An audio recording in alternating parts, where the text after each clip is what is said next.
ડીસામાં પવિત્ર શ્રાવણ માસમાં માંસ મટનની હાટડીઓ અને આમલેટની લારીઓ બંધ કરાવવા વિશ્વ હિન્દુ પરિષદે આવેદનપત્ર આપ્યું। ડીસા શહેરમાં છેલ્લા કેટલાક સમયથી લાયસન્સ વિનાની માંસ મટનની હાટડીઓ અને આમલેટની લારીઓ ધમધમાઈ રહી છે। પાલિકાના આશીર્વાદથી ગવાડી વિસ્તાર સહિત પાટણ હાઈવે પર માંસ મટનની હાટડીઓ અને આમલેટની લારીઓ જોવા મળી રહી છે।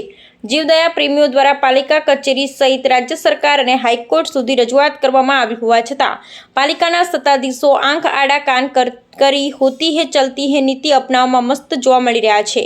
જ્યારે ઈંડાની લારીઓ હવે શહેરના અનેક વિસ્તારમાં પણ જોવા મળી રહી છે।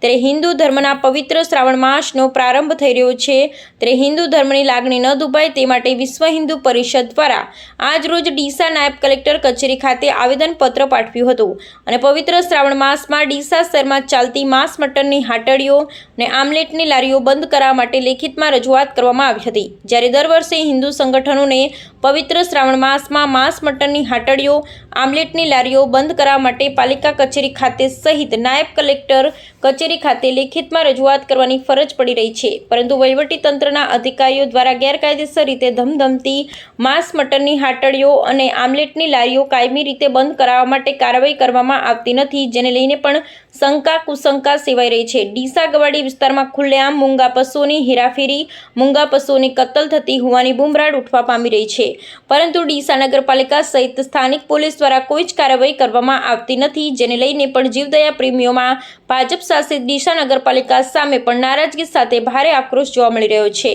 શ્રીરામ પ્રવીણભાઈ પંચાલ, જિલ્લા મંત્રી, આજ રોજ વિશ્વ હિન્દુ પરિષદ ડીસા નગર તેમજ તાલુકાની ટીમ દ્વારા પ્રાંત ઓફિસમાં આવેદનપત્ર આપવામાં આવ્યું। એમાં આવનાર શ્રાવણ મહિનો જે હિન્દુઓનો એક પવિત્ર પૂજા અર્ચના કરવાનો મહિનો છે, તે દરમિયાન ડીસા નગરમાં જાહેરમાં રોડ ઉપર ઈંડાની લારી, માંસ મટનની લારીઓ જે ચાલતી હોય છે તેને બંધ કરવા રાખવામાં આવે એક મહિના માટે કરીને। તે સિવાય અનલીગલી ચાલતી દરેક માંસ મટનની લારી છે ને કોઈ દુકાનો હોય એ બંધ કાયમી માટે બંધ રાખવામાં આવે તેના બારામાં આવેદન આપવામાં આવ્યું।